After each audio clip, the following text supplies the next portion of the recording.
Shalom, shalom, bien-aimés dans le Seigneur. J'espère que vous allez bien ce matin. Alors aujourd'hui, nous sommes le premier jour du mois de novembre. Le 1er novembre. Et c'est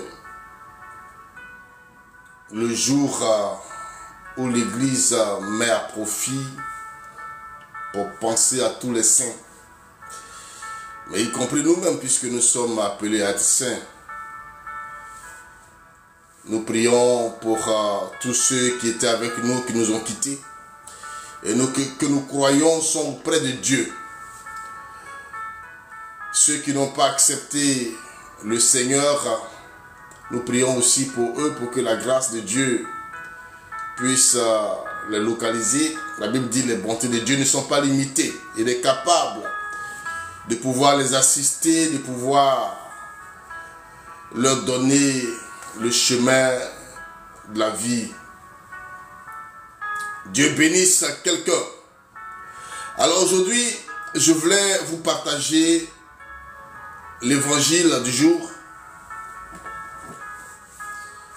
L'évangile est tiré de Matthieu, le chapitre 5.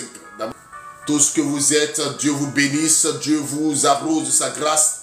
Vous qui venez sur TikTok et qui cherchez à écouter la parole de Dieu, que le Seigneur vous le rende au centuple, que Dieu vous bénisse et que vous accorde ce que votre cœur désire.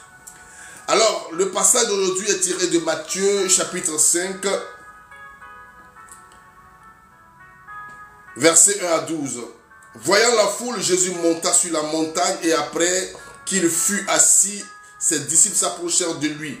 Puis ayant ouvert la bouche, il les enseigna et dit: Heureux les pauvres en esprit, car le royaume des cieux est à eux. Heureux les affligés, car ils seront consolés. Heureux les humbles, car ils hériteront la terre.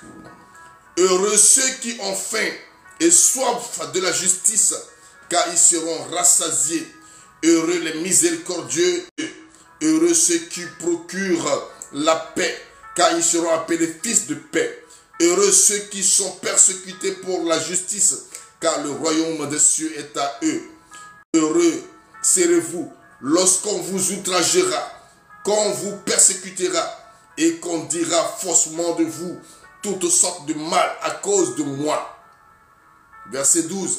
Réjouissez-vous et soyez dans l'allégresse parce que votre récompense sera grande dans les cieux, car c'est ainsi qu'on a persécuté les prophètes qui ont été avant vous.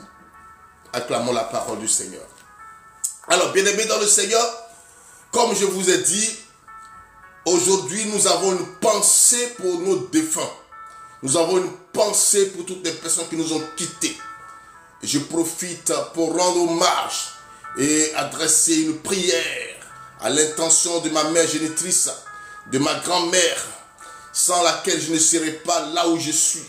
Parce que cette femme a été quelqu'un de particulier. Sa main simplement qu'elle pose sur moi quand je suis malade, quand j'étais malade, était une guérison, était une panacée. Et je pense à toi, maman Alokatoku Jeanne. Je pense à toi, maman Dali Baouno Sabine, ma mère génitrice.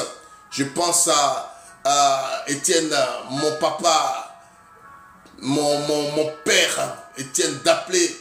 Je pense à lui. Je pense à mon père, Simeon Bazalé.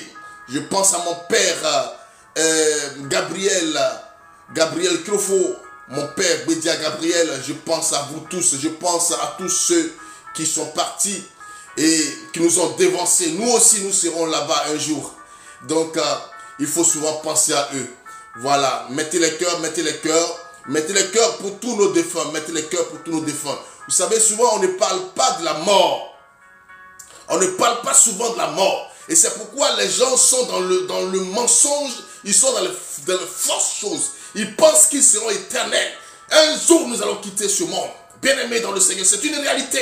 Il faut que tu le saches. Quand tu vis, quand tu marches, sache qu'un jour, tu vas quitter ce monde. Oui, tu n'es pas éternel. Il y a un moment donné où on parlera de toi au passé. Donc ceux qui sont partis, pense à eux. Et quand tu penses à eux, pense aussi que toi aussi tu seras là-bas un jour. Quand on va creuser pour te mettre sous la terre, sache que ce jour-là viendra un jour, à un moment donné. C'est pourquoi tu dois abandonner l'orgueil, tu dois abandonner le péché, tu dois abandonner la suffisance, tu dois abandonner tout ce qui pourrait t'éloigner de la face de Dieu. Voici le message que Dieu nous donne ce matin. La Bible dit Jésus-Christ est monté sur la montagne et il a commencé à nous donner ce que l'Église, l'exégèse appelle les béatitudes. Les béatitudes en réalité c'est un ensemble de paroles qui traduit la vie du chrétien. Si nous marchons conformément à ces prescriptions divines, à ces prescriptions christiques, nous verrons Dieu. Nous serons assis à la droite de Dieu. Mais si nous faisons autre chose, bien aimé dans le Seigneur, qu'on soit fidèle à l'église, qu'on marche, qu'on ait payé nos dîmes, qu'on ait payé nos offrandes, qu'on ait reçu, donné à manger aux prêtres, aux pasteurs, nous allons aller droit en enfer. Parce que nous sommes chrétiens, parce que nous espérons au paradis. Nous sommes chrétiens parce que nous voulons être un jour à la droite de Dieu. Lorsque la cloche, la trompette va sonner, lorsque la trompette va retentir, bien aimé dans le Seigneur, il faut que nous soyons avec Christ. C'est ça le plus important. Les mariages, on s'en fout. Les voyages, on s'en fout. L'argent, on s'en fout. Mais la vie éternelle. Regardez comment les gens meurent. Regardez comment les gens meurent aujourd'hui. Il a 20 ans, il est mort. Il a 15 ans, il est mort. Ceux qui durent un peu plus, 80 ans, 85 ans, déjà, mais tu es fatigué. Donc, ce n'est pas le plus important de vivre sur cette terre. Le plus important, c'est de vivre auprès de Jésus. Ici, le Seigneur nous dit, la première parole des béatitudes, il dit heureux les pauvres en esprit, car le royaume des cieux est à eux. Souvent, quand on dit heureux les pauvres, les gens voient ça heureux les misérables. Non, non, non, non. C'est pas heureux les misérables. C'est pas heureux ceux qui ont la poche trouée, non. C'est heureux ceux qui ont un cœur d'amour. Les pauvres du cœur, c'est ceux-là qui ont de la considération pour autrui, qui ont de la considération pour leur prochain. Voici ce qu'on appelle les pauvres du cœur.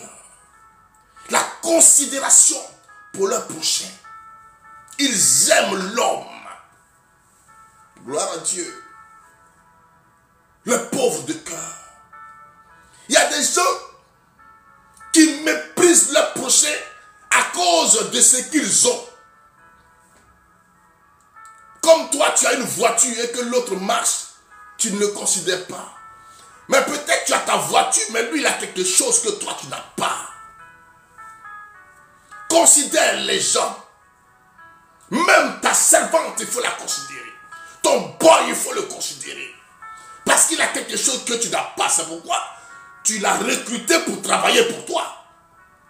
Si tu pensais que si tu pouvais faire toi-même ton travail, mais tu n'avais pas de le recruter. Tu le recrutes parce que tu as besoin de lui. Tu le recrutes parce que tu as besoin de lui. Gloire à Dieu. Il a quelque chose que tu n'as pas. Considère l'homme. Quand tu ne considères pas l'homme, tu es un pauvre de cœur. Les pauvres de cœur. Considère ton prochain comme toi-même. Il dit, tu aimeras ton prochain comme toi-même. Deuxième chose, il dit, heureux les affligés, car ils seront consolés. Dans la marche avec Dieu, quelle que soit l'onction qui est sur ta vie, quelle que soit ta relation avec Dieu, l'affliction viendra. Et ça, c'est important. C'est normal d'ailleurs.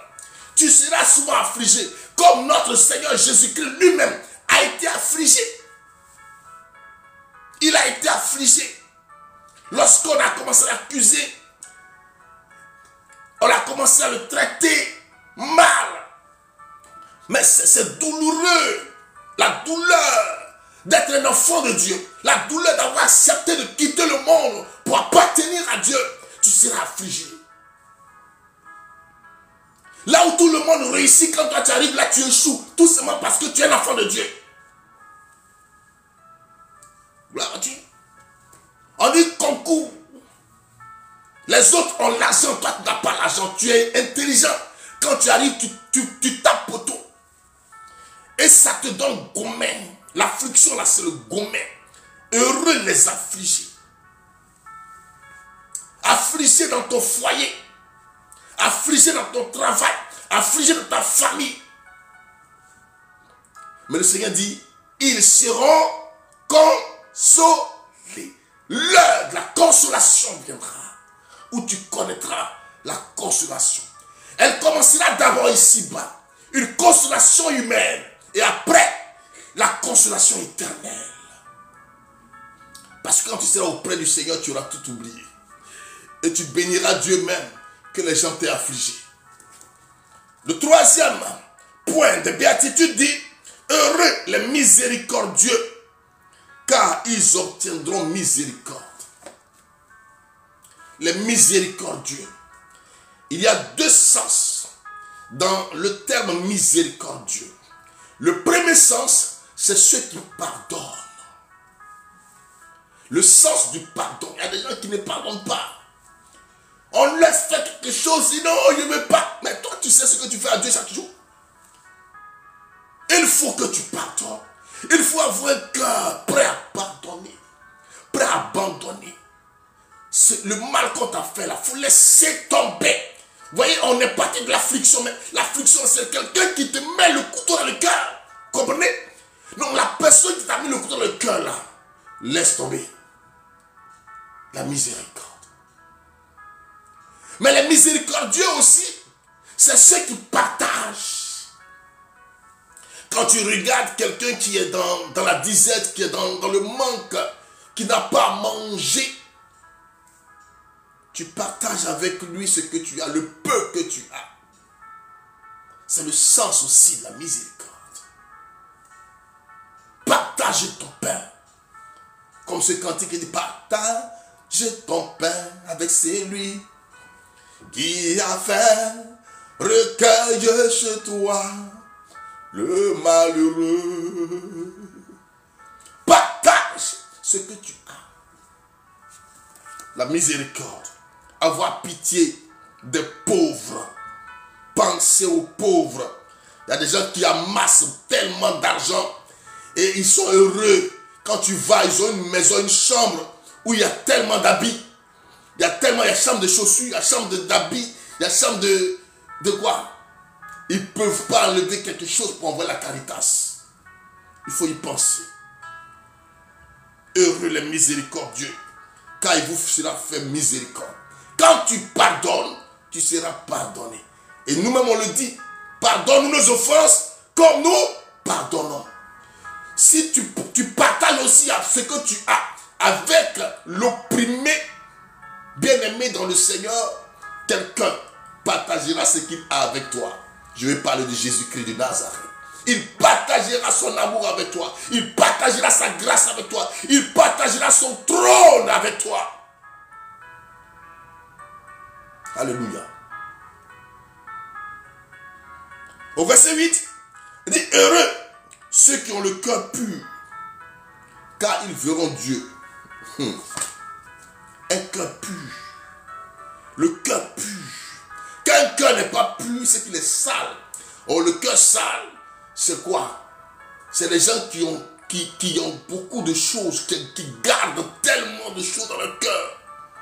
Vous voyez, ils gardent tellement de choses dans leur cœur. Ce qu'on leur a fait, ils ont gardé. Ils regardent quelqu'un, ils le méprisent. Ils ont toujours de la calomnie, des petites choses, des fumisteries dans leur cœur. Il faut que ton cœur soit pur. C'est-à-dire, il faut éviter l'hypocrisie. Quelqu'un qui rit avec toi, mais dans son cœur, il te méprise. Frère, On n'est pas chrétien pour les bénédictions terrestres. Parce que même quand tu auras les bénédictions terrestres, tu vas les laisser. Si tu as eu la chance, c'est un joli cercueil qu'on va acheter pour toi. Mais que ton cercueil soit joli, ou bien que ce soit un cercueil coupé, cloué, mon ami, on va t'enterrer. Donc, il faut chercher plutôt là où, le Seigneur l'a dit, il dit là où il n'y a ni termite, ni rongeur. Oh, mighty God. Les choses matérielles sont consumées par les termites. Même ton joli cercueil, les termites vont le bouffer. Gloire à Dieu. Ta maison, ce sera les termites. Et tu connais ces termites? C'est ceux qui n'ont pas souffert. Toi, tu as souffert pour construire ta maison. Tu as souffert pour construire ton entreprise. Tu as passé toute ta vie à penser à ça. Et tu abandonnes Dieu. Tu abandonnes le Seigneur. Tu ne penses pas à Jésus-Christ. Tu es occupé par tes activités. Et écoute-moi bien. C'est les termites qui vont bouffer les fruits de tes activités. Les termites. Donc, il faut que ton cœur soit pur. Ne méprise personne dans ton cœur. Quelqu'un disait, mon cœur est si petit qu'il n'y a pas de place pour la haine. Il faut que ton cœur puisse être exempt de siège de la haine. Non, non, non. Il ne faudrait pas que la haine y soit. Non, non, non. Il faut aimer en vérité. Quand tu dis que tu aimes, aime en vérité. Ton cœur doit être pur. Tu n'aimes pas un homme, ne bouffe pas son argent. Quand tu dis à quelqu'un je t'aime, c'est que tu l'aimes vraiment. Et il ne faut même pas avoir de haine pour quelqu'un. Même celui qui t'a fait du mal n'est jamais de haine pour lui. Parce que souvent c'est Dieu qui l'utilise pour que tu puisses être positionné. Alléluia. Tape le cœur, monte le cœur, faites monter le mercure. Je vais voir le cœur, s'il vous plaît. Faites monter le cœur. Gloire à Dieu. Au verset 9, il dit heureux ceux qui procurent la paix, car ils seront appelés fils de Dieu. Ceux qui procurent la paix. La paix, Jésus l'a dit, ce n'est pas la paix de ce monde, mais la paix de Dieu. Ceux qui procurent la paix. Donc, les proclamateurs de l'évangile. Parce que c'est l'évangile, on appelle l'évangile de paix. Gloire à Dieu. Quand quelqu'un est troublé, quand quelqu'un est tourmenté, que tu lui parles de Jésus, son cœur retrouve la paix, la stabilité et la confiance. Donc, ceux qui procurent la paix, mais au-delà même, avant d'arriver sur le cas évangile, mais la paix même, en tant que tranquillité, stabilité humaine, c'est important. Il y a des familles où il n'y a pas de paix. Les gens sont à couteau tiré. Et quand toi tu viens et que tu es au courant de cette hostilité dans cette famille, qu'est-ce que tu fais? Il faut chercher, bien aimé dans le Seigneur, à les réconcilier. Or, généralement, qu'est-ce qu'on voit? Là où les gens sont en train de se diviser, d'autres arrivent et c'est là ils vont commencer à mettre des aiguilles. Ils vont commencer à mettre des aiguilles. Ils vont mettre l'huile sur le feu. Ils vont commencer même à contribuer à les séparer davantage. La Bible dit heureux les artisans de paix. N'est-ce pas? Ceux qui procurent la paix. Ils seront appelés comment? Fils de Dieu. Ah! Ils seront appelés fils de Dieu. Dans le livre de Jean, le chapitre 1, le verset 12, il dit, à ceux qui l'ont reçu, il leur donne le pouvoir d'être enfants de Dieu. C'est lui qui donne le pouvoir. Maintenant, pour être fils de Dieu, il faut être quelqu'un qui procure la paix. Or, la véritable paix, c'est Jésus-Christ. Alléluia. Donc, il faut que tu sois un procureur de Jésus-Christ. Alléluia. Il faut être quelqu'un qui procure Jésus-Christ dans les cœurs, dans la vie. Et je vais dire à quelqu'un, si tu n'as pas encore Jésus, accepte-le maintenant. Car il est la véritable paix, la véritable stabilité, le véritable rayonnement, l'épanouissement par excellence. C'est de Jésus, la paix qui n'a pas de nom. Une paix sans fin. Loin de Jésus, tu n'auras pas la paix. Au verset 10, il dit, heureux ceux qui sont persécutés pour la justice, car le royaume des cieux est à eux. Quand tu es un enfant de Dieu, voici ce qui t'arrive. La persécution pour la justice. Amen. Persécuté pour la justice. C'est-à-dire, l'enfant de Dieu, le fils de Dieu, doit être un homme de justice. Or, celui qui rend justice comment je peux dire ça, de façon équitable, il est l'ennemi des injustes, l'ennemi de ceux qui ne veulent pas la justice. Alléluia. Tu deviens l'ennemi de ceux qui ne veulent pas la justice. Est-ce que tu vois? Et si tu deviens l'ennemi de ceux qui ne veulent pas la justice, ils vont commencer à te persécuter. Ils vont commencer à te fatiguer. Je salue tous les magistrats qui rendent justice de façon équitable.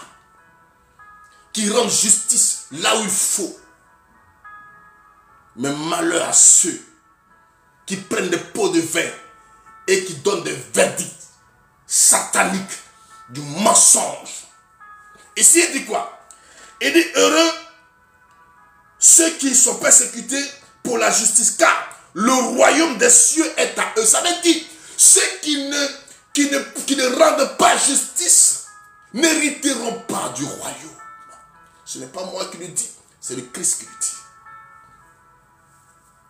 Rends justice, même si on doit te chasser de ton poste, rends justice.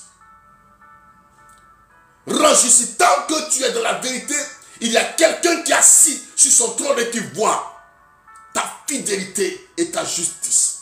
Un jour, il te le rendra. C'est pourquoi il dit le royaume des cieux est à vous. Le royaume, ce n'est pas un autre héritage qu'on te donne, mais le royaume est à toi. Il n'a pas dit tu seras dans le royaume. Il dit le royaume est à toi. Rends justice. Sois un homme de justice. Un chrétien doit être un homme de justice. Quand tu vois c'est rouge, tu dis c'est rouge. Il ne faut pas dire non. Il dit c'est rouge, tu dis c'est rouge. Maintenant, si tu dois, après on va dire c'est rouge, tu peux maintenant appeler les uns les autres pour chercher à trouver maintenant le juste milieu pour que chacun puisse en tirer profit. Mais ne mange jamais. Ne mange jamais. Et souvent, il y a des hommes de Dieu qui sont comme ça. À cause des dîmes. Jetez du passage. Heureux serez-vous lorsqu'on vous outragera, qu'on vous persécutera et qu'on dira faussement de vous toutes sortes de mal à cause de moi. Réjouissez-vous et soyez dans l'allégresse, parce que votre récompense sera grande dans les cieux. Car c'est ainsi qu'on a persécuté les prophètes qui ont été avant vous. Amen, amen. La persécution des enfants de Dieu. Et là, je vais parler à tous les serviteurs qui sont sur ce direct. Soyez bénis, que Dieu vous bénisse. Vous savez, quand tu acceptes de servir Dieu, Siracide dit, prépare ton âme à l'épreuve. Et à cause de ton apostolat, tu connaîtras ce qu'il appelait ici l'outrage. À cause de ton apostolat, tu connaîtras la persécution. À cause de ta détermination à faire lui la lumière dans les ténèbres, tu connaîtras toute forme de persécution. Mais le Seigneur dit, heureux es-tu. Sois heureux. lorsque l'outrage viendra, lorsque la persécution viendra, lorsque on dira faussement de vous toutes sortes de mal. Ah, la médisance. Vous savez, souvent, tu es là et puis les gens mentent sur toi. Puis toi-même, là, tu es d'accord avec eux. Parce qu'ils ont tous les mots. Ils ont comment je peux dire ça? Ils ont tous les arguments. Et toi-même, tu doutes. Tu te demandes, est-ce que vraiment ce qu'ils disent n'a pas fait vraiment même? Parce qu'ils sont forts. Ils sont forts. Ils mentent sur toi. Bien-aimé dans le Seigneur. Le Seigneur dit, reste tranquille. Et il va aller plus loin pour dire, c'est ainsi qu'on a traité les prophètes qui ont été avant vous. Souviens-toi du prophète Jérémie. Un homme. Pour la mission du Seigneur, il a été jeté dans un puits. À cause de la mission du Seigneur. Or, c'est Dieu qui l'a appelé. Il était quelque part. Quand Dieu se révèle à lui, il dit, je ferai de toi prophète des nations. Prophète des nations. Vous savez, le prophète des nations, il a une dimension nationale, une dimension internationale.